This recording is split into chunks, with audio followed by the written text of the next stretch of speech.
Really fun video for you guys today. Toro 4000 versus a Toro 6000 Z Master. The frames are different from a 4000 to a 6000. There's quite a lot of differences. I kind of want to go over that. So whether you have really big acreage or you're a commercial person, this video is for you. Stay tuned. So before I dive deep down the rabbit hole, let's go over and let's do a little bit of a history lesson here. You know, in past videos, if you followed, I have talked about how Toro owns Exmark, and really there's no difference between an Exmark and a Toro. And I want to just hone in on that conversation a little bit more. You can check that video out if you haven't seen it, but Toro bought out Exmark, I think it was in the late 90s, and at some point in time, some of their framing started to be nearly identical, and that difference really between those two platforms is really just the deck itself. And that is absolutely true of this Toro 6000 series mower. If you shift over to that 4000, it's got a completely different frame. This frame is not on the Exmarks. This is something that Toro and this frame started doing, I want to say, in the last 4 to 5 years. So this is a little bit more just proprietary to Toro. This right here, this platform by Toro, this has been being used, I want to say, in like the 2009 era, and the exact same frame today is still being used by Toro and by Exmark. The Toro 6000 series is an equivalent to an Exmark Laser Z. This whole frame is significantly lower than the frame over there on the 6000 series. So that's kind of notable difference. Number one, you got a tried and true frame that clearly has done a great job and has a phenomenal reputation, but between the two, the transmissions, to me, are frame and then transmission is the number one difference. So these have Parker transmissions, and these have 16cc Parker transmissions. These are hydro gear transmissions, and it has a ZT 5400 hydro gear transmission.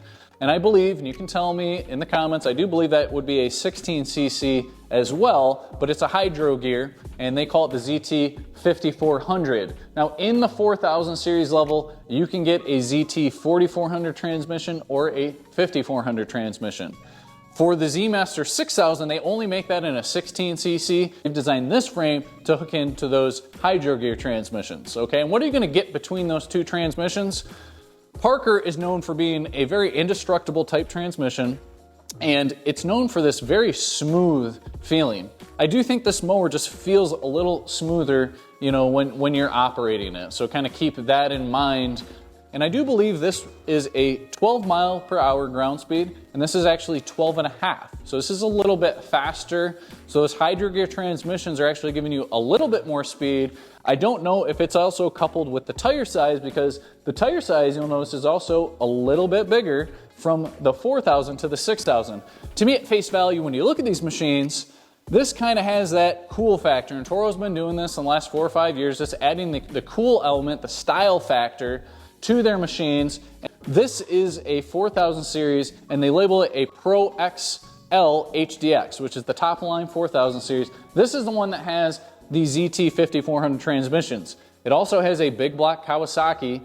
It's an FX 1000V. I think that's a 35 horse engine on that. Now on this one I'm comparing it to, this happens to have, that one was carbureted. This one happens to have a fuel injected Kohler 26.5. You can get a 37 horsepower fuel injected Briggs & Stratton Vanguard engine. You can get a 38 horsepower Kohler option. You can get a big block Kawasaki. Just happens to be the 6000 series that I have right here. A lot of different engine options within each of these.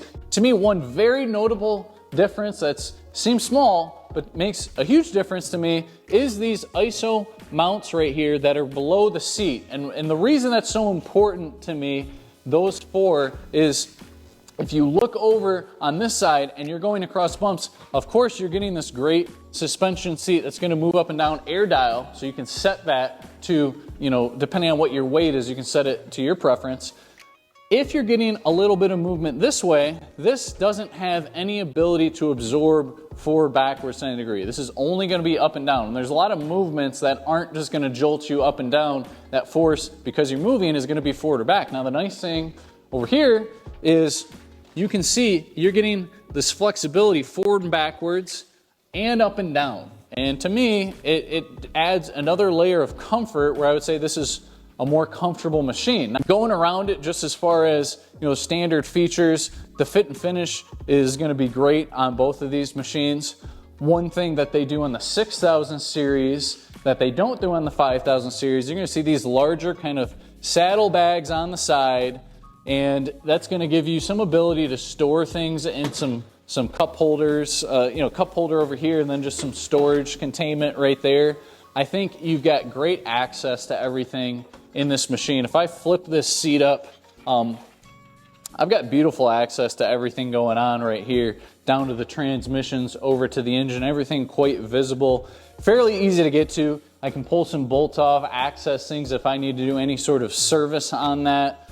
The deck lift mechanism, again, has been used a long time. It's a nice clean system, 1/4 inch cutting increments. That's one edge I would give to the 4000 series. I think this is a little bit nicer looking platform. You can see it from the operator. I would give a nod to the 6000 for the parking brake setup. This is very easy without doing much, just to flip down your parking brake and start moving. This one, just because of how they designed it for that cool factor, I think the only place that they could fit that parking brake in here was to tuck it a little bit lower. And you got a really long throw, and it's a little bit hard to reach, you know, with this right here. Now you do have a nice area here for a cell phone, a USB. So again, talking with the cool factor and some of those abilities, you're getting that a little bit more at the 4000. One thing you lose just a touch of, I think, with the cool factor is some of that accessibility, because just real simple things. If I wanted to grab access to under this compartment right here, you've got to pull off actually a lot more components just to grab simple access to get in there, because they tie in this plastic piece with this, and so a little bit harder access. I don't have that same ability to flip up the seat. Now the only thing that's under the seat is the gas tank. They still have everything else probably just as accessible back here. And trust me folks, we will get to the price on these two. I just think it's really nice to know what are those actual components and differences before we get into the nitty-gritty of the price on this one. But I will say this, one feature I really like here too on that 6000 series is there's gonna be some different components. This one just has a kind of standard hour meter for Toro. You can get something called Horizon technology. If you're looking at the Xmark equivalent, they call it Red Tech technology. And if you get Horizon technology, there is just a ton of information that it can give you, and kind of bigger display screen and all these different kind of settings. But to me, even just this simple one, I'd almost recommend to go here even above the Horizon technology, because the more technology, the more that can possibly go wrong, right? This to me has just enough with this smart hour meter, because this will give you maintenance intervals. It will give you when it's time to change the engine oil, and just kind of gives you all those maintenance reminders that you can reset every single time. I think if you're a commercial person, or even if you're a homeowner, that's going to be just really nice that it's going to pop those reminders to you there. To me, another very notable difference between these two machines, and probably the last thing I want to mention as to the differences here, are going to be the decks. Now this deck right here, we're in the year 2023, not sure when you're watching this video, but in 2023, they released this new deck right here. They still call it a Turbo Force deck. This deck has been around for a really long time. Now, if you look at this Turbo Force deck, you're gonna see this bullnose edge. That's kind of indicative of what you've seen on a lot of Toros with the Turbo Force deck. This deck right here has a great reputation for a phenomenal quality of cut. This one, we don't know as much about yet because it's new this year. And I even had a landscaper that bought a 4000 series 72 inch and a 6000 series 72 inch. And he did tell me he likes the cut of the traditional Turbo Force deck a little bit better. He saw a little bit more clumping in here. Don't get me wrong, this is gonna be a really high quality cut, but I think between the two, you're gonna get a little bit better cut out of this traditional Turbo Force deck. Another interesting little tidbit that I got from this landscaper is he's used a lot of Xmarks in the past, and he loves the Toro. He loves the quality of cut of the Toro. He swears to me that he thinks it's better. I know I'm saying some biased things, right, as a Toro dealer there, but he was talking about how great it was. But he did tell me this was kind of interesting. If you look at the blades on a Toro, which I'm gonna go grab one right now to kind of explain what I'm about to say. All right, I ran to the back of the shop. Right here is a Toro blade, okay? Comes standard on the Toros. This happens to be a blade for one of our 72-inch machines. This right here is an Exmark blade. So the guy that I'm talking about, local guy that comes in here all the time, small owner operator, does phenomenal business, runs his business the right way, real successful guy.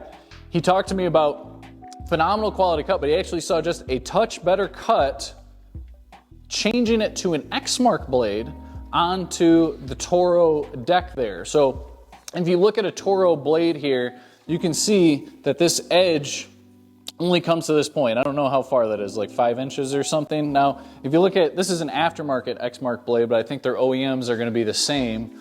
This blade, if I put it right next to it, look at how long that cutting edge, it's almost double the length on there. I've actually talked to some people in the past as well that say all the cutting, and weigh in on this, because I bought this building 2 years ago. I'm growing as a Toro dealer. We're really growing, expanding at a great rate, right? But I started buying and selling stuff 5 years ago, and that's the experience I have with mowers so far, is as of 5 years ago. So some of you guys have been in the game a long time, and you may be able to tell me different, help me learn. I appreciate that, but I've been told by some that all the cutting really is happening here towards the end just because of that blade tip speed, and that it doesn't necessarily matter if the cutting edge is longer. So I don't know. I've been told that before, but I was also told by Earl, who's our local landscaper I'm talking about. He puts on these blades instead, and he's seeing a better cut. Toro, I don't know. Is there something to that? Should you guys be adding a longer cutting edge?